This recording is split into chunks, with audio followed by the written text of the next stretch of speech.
Kita lanjutkan pelajaran kita dalam Galatia pasal 5 ayat 22 dalam buah Roh Kudus. Ketika kita menerima Yesus sebagai juru selamat, Roh Kudus masuk ke dalam hati kita dan menjadikan kita pribadi yang baru, memberikan kepada kita DNA yang baru. Dan jika kita sudah memiliki DNA baru dari Yesus Kristus, maka kita akan memiliki hidup dengan karakteristik tertentu. Dan hari ini, kita sampai pada karakteristik yang keenam dari hidup bersama dengan Yesus Kristus. Dan karakteristik yang keenam ini disebut kebaikan. Maksudnya adalah, ketika kita sudah menerima Yesus sebagai juru selamat kita, maka kita akan cenderung untuk memilih yang baik daripada yang jahat. Kata lainnya, jika kita memiliki pilihan, maka kita akan memilih untuk melakukan yang baik. Sebagai contoh, jika kita punya pilihan untuk membaca beberapa majalah, kita akan memilih majalah yang baik, bukan yang mengajarkan hal-hal yang buruk. Sebelum kita menjadi seorang Kristen, mungkin kita akan memilih majalah apa saja yang menarik. Dan kita tidak begitu peduli apakah itu baik untuk kita atau tidak baik untuk kita.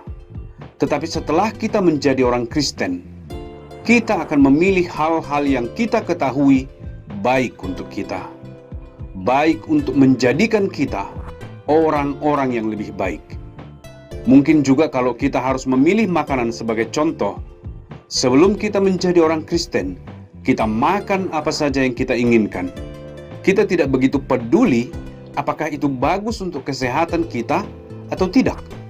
Tetapi setelah kita menjadi seorang Kristen, kita memilih apa yang bagus untuk kesehatan kita.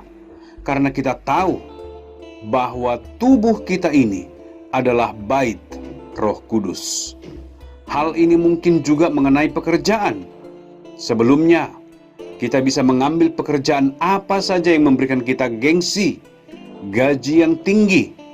Tetapi setelah kita menjadi orang Kristen, kita berkata, "Kupikir aku harus mencari pekerjaan yang dapat membantuku menjadi orang yang lebih baik, yang dapat menolongku untuk menolong orang lain juga."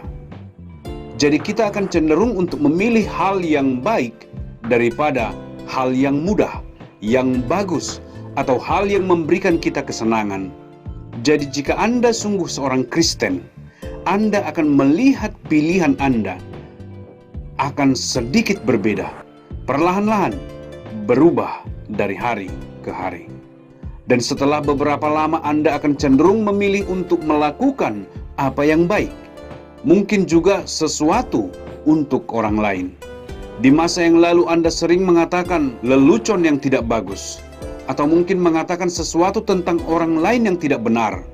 Tetapi setelah kita menjadi seorang Kristen, kita jauh lebih berhati-hati ketika kita mengatakan sesuatu tentang orang lain. Kita menginginkannya jadi sesuatu yang baik, sesuatu yang dapat mendorong orang lain, bukan mengecewakan orang tersebut atau menyakiti orang tersebut. Dan juga kita membuat pilihan yang baik untuk memuliakan Allah, bukan untuk mempermalukan namanya. Jadi salah satu bukti apakah Anda seorang Kristen yang sesungguhnya atau tidak adalah seperti apa Anda menentukan pilihan. Apakah pilihan itu baik? Apakah pilihan itu semakin baik?